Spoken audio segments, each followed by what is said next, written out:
What's going on, guys? This is Darren. Today, I was going to talk a little bit about freedom of speech and the way that the internet is coming together to attack freedom of speech at the moment. But I actually decided I wasn't going to talk about that. I was going to talk about the issue, a current event that happened, and I'll save that for tomorrow or later on this week. So, for those of you that don't know, UCLA had a shooter today. A and I'm gonna say this in a way to make you go. It's kind of an example. So bear with me. Those of you guys that know already know the truth. Bear with me. So UCLA had a shooter and two people were killed today. The FBI got involved and they were there, and it was quite scary. I believe the shooting took place at 10 o'clock this morning, of course, their time, and they finally were able to clean it up later. I think by 3 o'clock we knew what happened. And yeah, very, very scary time. They said that it was a white man dressed in all black, and he had a shotgun, and he was running through the holes, and two people died. So stop for a second and picture in your mind what that looks like. What does it make you think? The first thing that comes to mind for me is the gun violence issue. That we have an issue with gun violence, especially specifically shootings in schools, and this is no exception.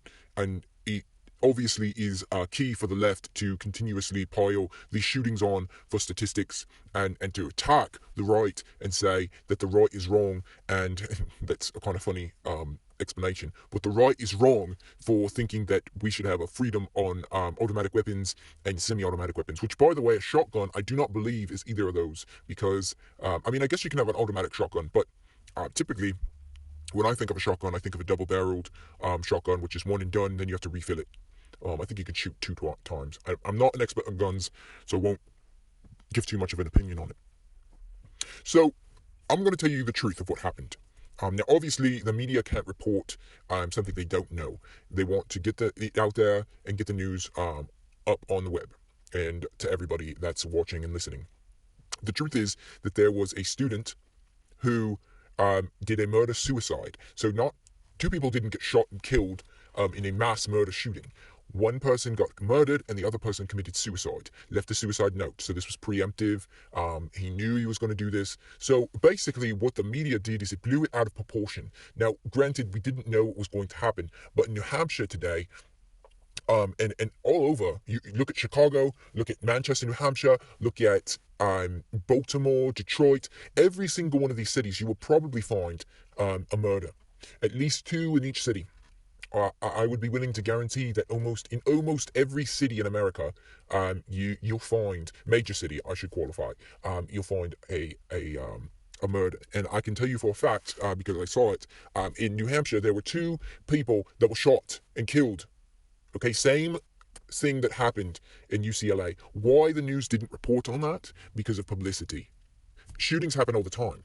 But when you have somebody shooting up a school with his kids, it's a little bit different. When you're trying to say, oh, well, this thug got shot and he's a drug dealer, the person that gets shot is a drug dealer or a rapist or a murderer himself,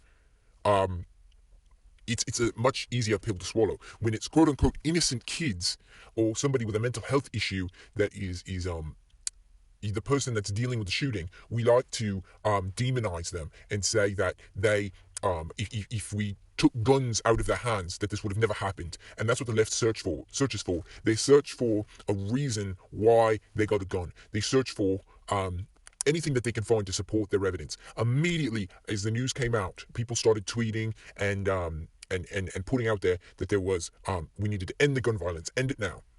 That's not the case, okay? You don't, that's reactionary. You don't say, okay, there's a gun violence thing that happened. We need to use this to talk about ending gun violence. If that was the case, then they should be doing every single time somebody gets shot, every single time there's gun violence, every single time there's gang violence, or there's violence in the Middle East, or there's violence in North Korea or China or any of these places. Anytime there's any sort of gun violence, they should be reporting on it and saying, we need to end gun violence. Look at these statistics. I looked up a couple things, and I can't say verbatim, but I believe Venezuela is the second most, per capita, second most violent country when it comes to murders with gun violence. United States per capita is up there, but not even close to the major countries who are experiencing gun violence. Why is that? Well, we have a Second Amendment, and so many people have guns, and a lot of people say that is the reason. Well, when you look at LA has some of the strongest gun laws, and I didn't have time to look it up today, but I want to find out from you your thoughts. But LA has some of the strongest laws when it comes to gun violence, and UCLA is a gun-free zone. So how did somebody get a gun into a gun-free zone? Well, they brought it in. The gun-free zone wasn't enforced. You can't say, oh, this is a gun-free zone, and not enforce it. So how did that person get a gun? Well, let's say, for the sake of saying, that this person brought the gun with them. It was their parents. It was a pistol, and they went in. They let's say that every precaution was taken. Let's say that the parents locked it in a gun safe. No one was supposed to have it, so they went in. They unlocked it. They stole the key from their parents. They stole the gun to do what they want. This cannot be prevented. It's not something that a gun law is going to make preventable. So, take Australia, for instance. So, in Australia, there's still gun violence. Even though most guns are banned from Australia, there's still gun violence. How does that happen? Well, only the criminals have guns. Yes, gun violence as a whole, on the suicide rates and those types of things will go down per capita. But when you're talking about America, I think you're going to see a very different perspective. Americans love their freedom. And they know that if there's a will, there's a way in America. I guarantee you, almost anything that you do in America, you can go very far just on sheer will alone. You see that with the shooters.